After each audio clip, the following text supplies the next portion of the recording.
Oh my God. So I typed the word bully on my Jellyfin server and I came across a lecture, the Great Course lecture I came across called Raising, what the fuck was it called? It was called Raising Emotionally and Socially Healthy Kids. And lecture 11 was called Teasing and Bullying. And I have a feeling that this video is going to piss me off, but I'm going to play it and listen to it. It's about 25 minutes.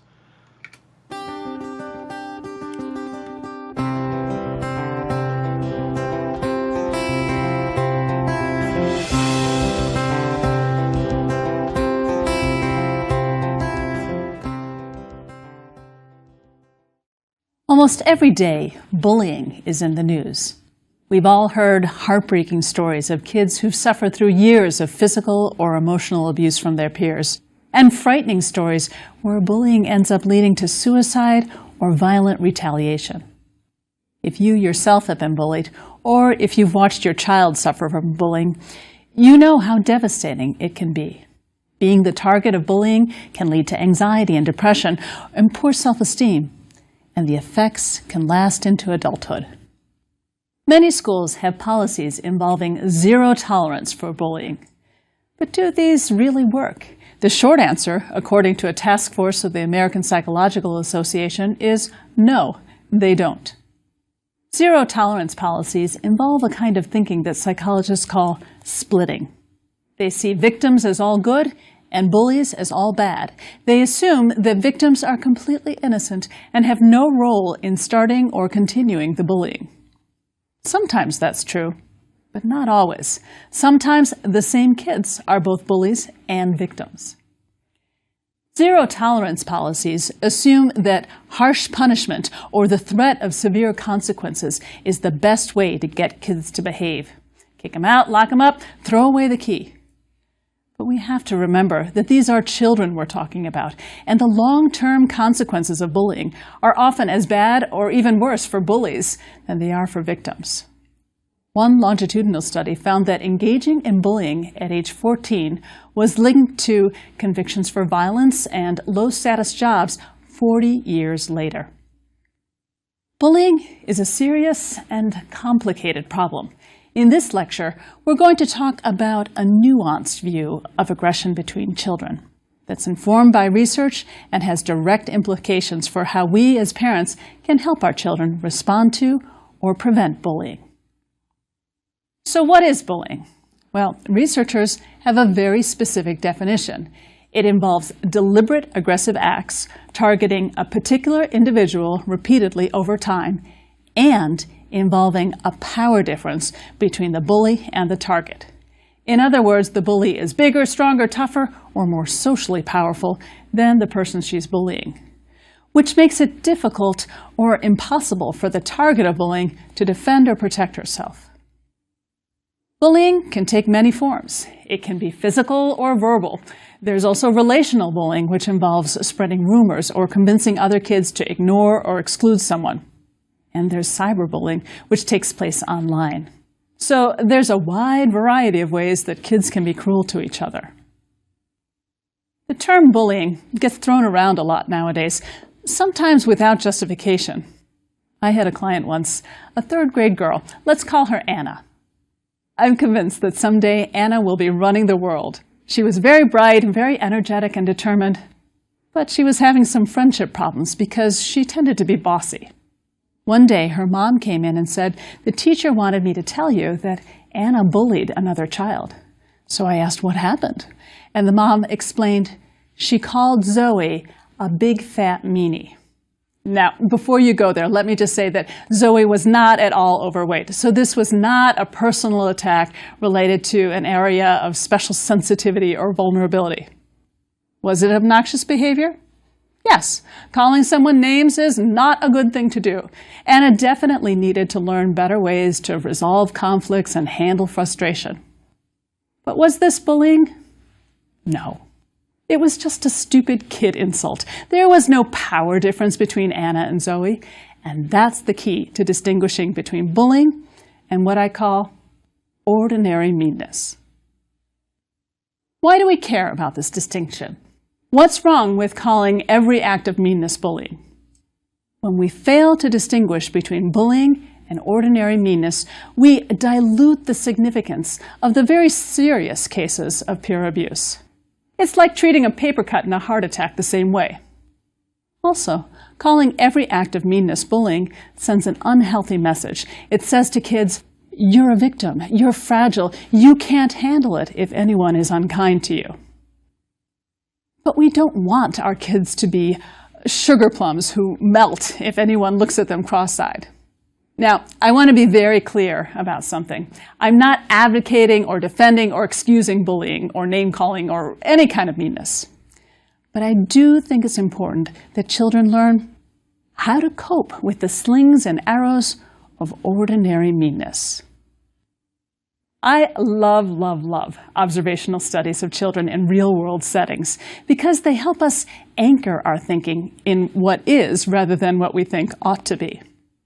In one study, Deborah Pepler at York University and her colleagues video recorded the playground behavior of children in 1st through 6th grades whose teachers had identified them as either especially aggressive or especially non-aggressive. On average, the aggressive children did some form of mean behavior about every 2 minutes. But those carefully selected non-aggressive children, they averaged a mean behavior every 3 minutes. Physically aggressive acts occurred every 7 minutes for the aggressive kids and every 11 minutes for the non-aggressive kids. Verbal attacks happened on average every 17 minutes with the aggressive kids and every 49 minutes with the non-aggressive kids. If we multiply those rates by 5 days a week for 9 months to equal 1 school year, that's a heck of a lot of aggression. Other researchers recording the behavior of 3rd through 6th graders at lunch, recess, and gym observed a cringeworthy list of 32 different ways that children rejected each other. These included hitting and throwing things, insults and mimicking. Sometimes just one kid said, "I don't like you," and sometimes a whole group of kids said, "You can't be in our club." Even children who were best friends sometimes rejected each other in very mean ways. What all of this research suggests is that it's pretty much inevitable that at some point some other kid is going to be mean to your child, and at some point your kid is probably going to say or do something mean to another child. So as parents, we have 2 challenges. We need to help our children learn to cope with ordinary meanness so that it's less likely to escalate into full-fledged bullying, and we need to help our children learn to behave in kind ways. The best overall antidote for bullying is friendship. Children who have a best friend are less likely to be bullied. Just standing near a friend makes children less of a target for meanness. Having caring friends can also minimize the impact of bullying because kids can tell themselves, "Who cares if Jessica is mean to me? Sarah, Aisha, and Priya all like me." Having different groups of friends gives children more social options. So if one group is being mean today, they can go and play with another group. Now let's talk more specifically about what you can do if your child is being picked on. When your child comes home upset because some other kid is being mean, first offer a hug and a caring ear. You could say something like, "It really upset you when she did that," or "You're feeling kind of left out," or "You're worried about what he might do next." Several studies have found that having a warm and supportive family can minimize the negative effects of being bullied. But be careful not to overreact. For ordinary meanness, be sympathetic, but also gently confident that with appropriate support, your child will be able to cope. Next, try to figure out exactly what's happening. Your child may not have the full story. Psychologist Michael Thompson has a great line to describe how children view conflict with their peers, and it goes, "It all started when she hit me back." It's much easier to see what other people did wrong than to recognize our own contribution to a problem. You can try asking your child questions to trace the course of events. So what happened before that? And what about before that? Your child's teacher may be able to offer some useful information about where or when the meanness occurs and how your child responds. But it's usually not a good idea to contact the other parents. People tend to be defensive about their kids, and if the other parents respond harshly to their child, it could make that kid dislike your child even more. Now, no child ever deserves to be picked on or bullied, no matter what they do. But at a practical level, when possible, it just makes sense to address behaviors that could make your child more of a target for meanness. One of my children had a classmate who used to scratch his scalp to scatter his dander on the cafeteria table, and then he'd eat it. He wasn't autistic or anything like that. He was just trying to be funny. But his classmates understandably thought that this was disgusting, and they told him so loudly and not particularly kindly. In a situation like this, no amount of teachers or principals or guidance counselors saying, "Now children, we all need to be friends," is going to work. He needs to stop doing that. Minimizing provocative behavior isn't going to stop meanness or bullying immediately, because reputations die hard, but it's a step in the right direction. Once you know what's going on, you can help your child figure out how to respond. In the case of true bullying, where the meanness involves a real power difference, you probably need to involve school officials to keep your child safe. Do this discreetly to avoid having your child labeled as a tattletale. But you also want to think of some things your child can do to avoid or cope with being the target of meanness. Standing near a teacher is often a useful strategy. So is having a plan for coping with mean words or actions. In the popular press, there's a lot written about mean girls. Research tells us that girls are more likely to engage in relational aggression, which means spreading rumors or excluding someone rather than physical aggression. But findings are mixed about whether girls or boys do more relational aggression overall. As a clinician, I can tell you that relational bullying can be particularly upsetting for girls. Maybe this is because girls place such a high value on intimate friendships. Or maybe it's because the people doing the relational bullying are often kids that the girls think of as kind of sort of friends, so it's very confusing. Girls wonder, if she's my friend, why is she being so mean? I knew a girl once, we'll call her Bella, who had a friend who would pull her aside privately and make these viciously critical comments. For instance, one time, Bella made cupcakes for the whole class to celebrate her birthday. She was so happy and proud to share them. Well, on the day of Bella's birthday, this other girl pulled Bella aside and told her, "Your cupcakes are stupid. Everyone thinks it's weird that you made them and brought them in. It's babyish. You should have just brought donut holes like everyone else." Poor Bella just felt crushed by these remarks. And there were a lot of incidents like this. So I had two suggestions for Bella. My first suggestion was to break the pattern. The mean girl only said nasty things in private conversations, so I told Bella to say, "Not now, I'm busy," or "No thanks," when the girl tried to pull her aside. Most girls don't want to think of themselves as mean. So my second suggestion for Bella was to call the girl on her mean behavior immediately, right when it occurred. Every time the girl said something nasty, Bella could respond by saying, in a calm but strong and caring voice, "That was a mean thing to say," and then turn around and walk away. So just calmly label the unacceptable behavior and then get out of there, because it's not helpful to stick around debating the meanness. Sometimes girl meanness takes the form of a group of girls excluding another girl. This can be tricky territory because not everyone will want to be friends with your child, and that's okay. That's just personal preference. If the other girls don't choose to be friends with your daughter, but they also aren't being mean to her, her best option is to look for other friends. It shifts into the realm of bullying if the girls used to be her friends, and now one or two are actively urging the other girls to reject your daughter. If that happens, it may be possible to win back the friends one by one. All of the girls in the group probably aren't equally invested in excluding your daughter, so she may be able to get together with each of them one-on-one to reestablish the connection. And she should start with the girls she thinks are most open to her. The most common form of victimization in elementary school is teasing.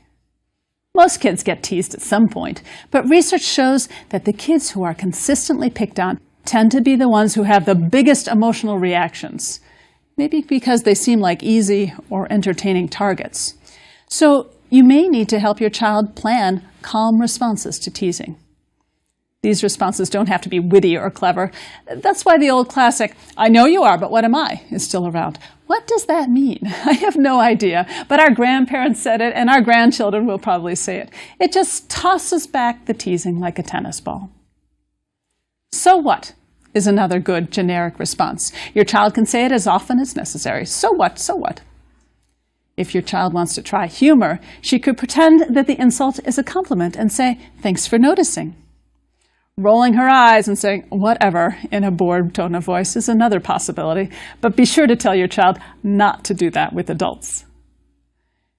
It's a good idea to practice responses to teasing until your child can say them comfortably and confidently. If you have a very sensitive child, you may want to use nonsense word insults to help your child practice.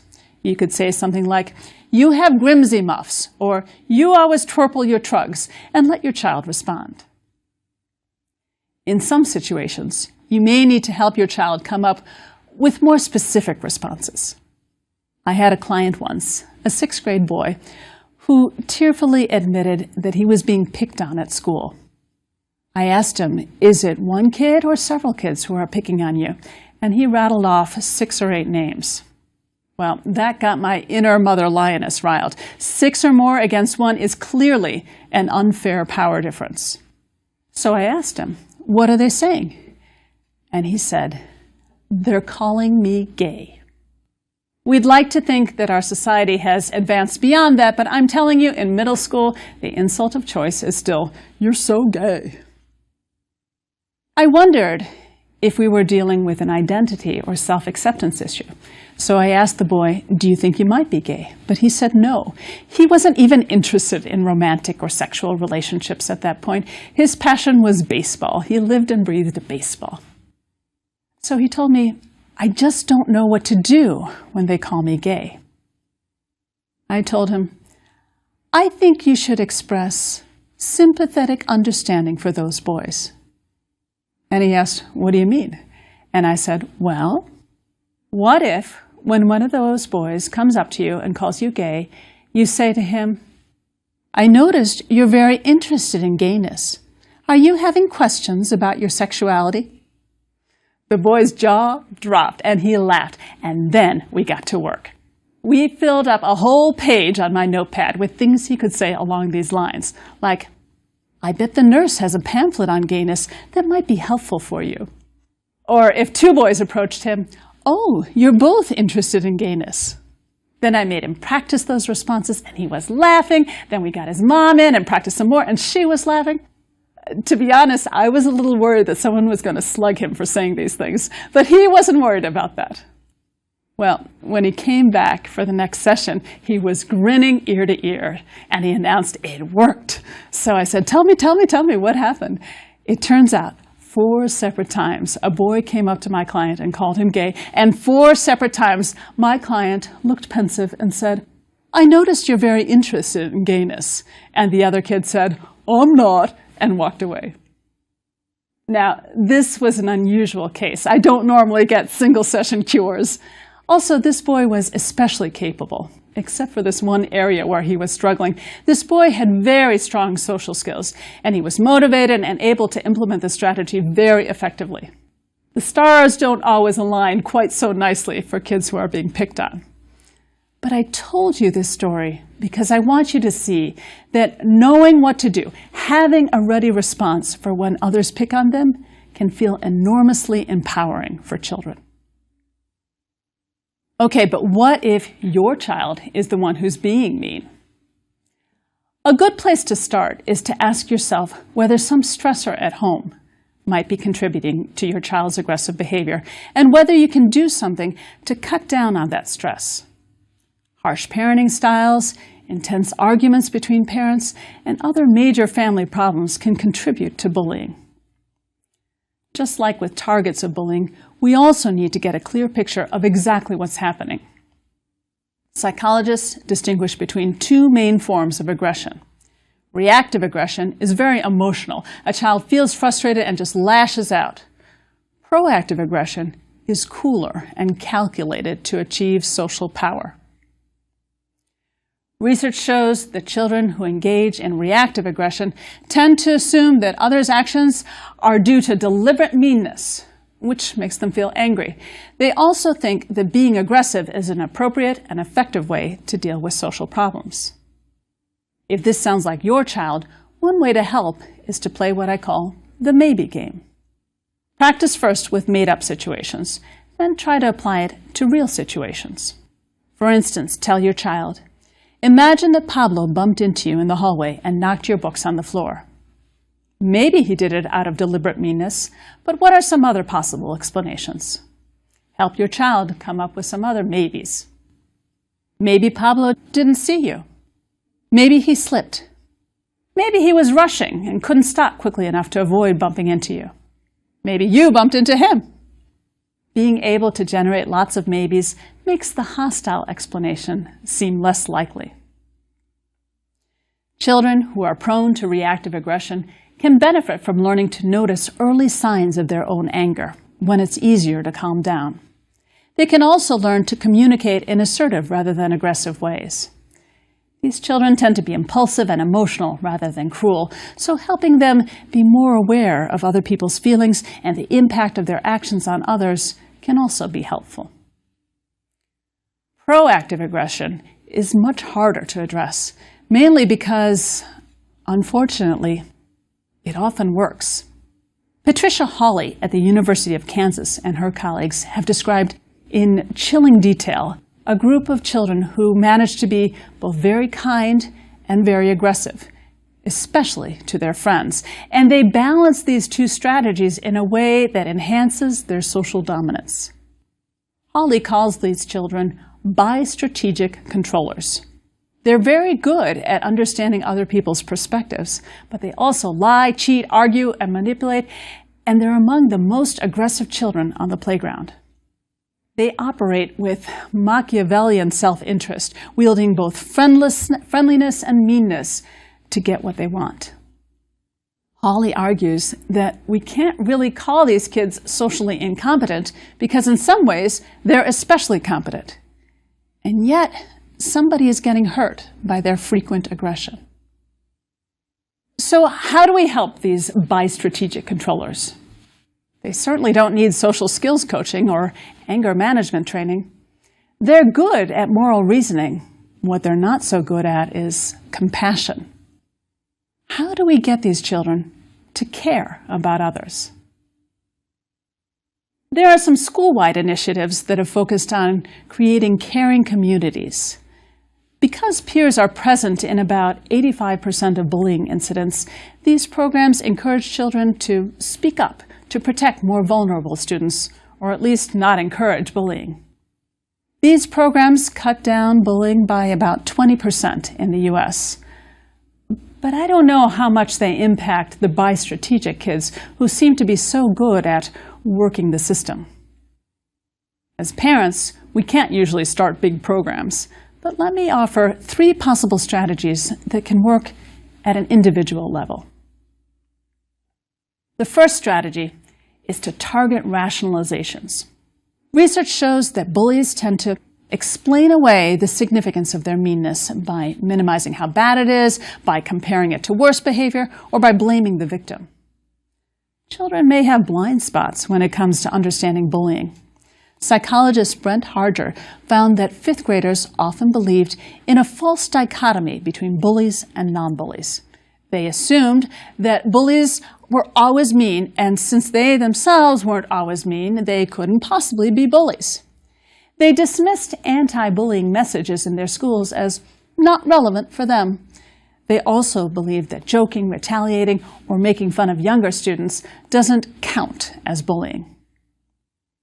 So we need to talk to children about excuses. They made me do it. She did something worse. Well, he did it too. We can lay out some of these common excuses and encourage children to tell us why they don't hold water. A second strategy for helping bi strategic kids is to try to channel their need for power in a healthy direction. Encouraging them to work for a cause they care about could give them an opportunity to use their leadership skills for the greater good. Here's something I believe very deeply. We can't help children move forward by convincing them of their badness. Let me say that again. We can't help children move forward by convincing them of their badness. And yet, that's often exactly what we adults try to do when kids misbehave. That was so mean, you're always doing these mean things, you're so selfish and inconsiderate. Now, the instinctive thing to do when someone criticizes us is to justify and defend. So, a third strategy for helping bi-strategic kids, or any misbehaving child, is to offer what I call soft criticisms. With a soft criticism, we go around all of that defensiveness because we start by offering an excuse that says we believe their intentions are good even when they mess up. So we're talking to the core goodness within the child. And we might say something like, I'm sure you didn't realize. I know you didn't intend to. I realize it was an accident. The excuse puts us on the same side as the misbehaving child, and it eliminates the child's need to come up with an excuse. Then we offer the but, which spells out the impact of their actions. So we might say, but when you did that, he felt hurt. The third and final step of a soft criticism is to focus on moving forward. So we might ask the child, what could you do now to help him feel better? Or what plan can we make to make sure this doesn't happen again? So we've talked about a lot of different aspects of bullying. By now, it should be clear that addressing bullying is not just a matter of punishing bad kids and protecting the good kids. It's more complicated than that. We need to understand the different forms of meanness between kids and target our interventions in specific ways that help children move forward. Kids don't learn through suffering, they learn through doing it right. So we want to promote healthy ways of interacting. But we also need to be realistic about children's ability to get along.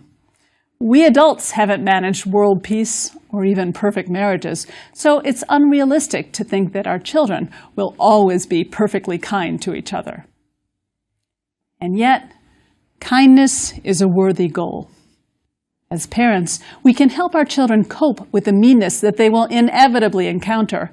And even more important, we can try to guide them toward more caring responses to their peers. In the final lecture in this series, we'll take a look at children's friendships in the digital age.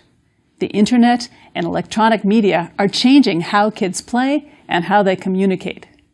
What does this mean for friendship?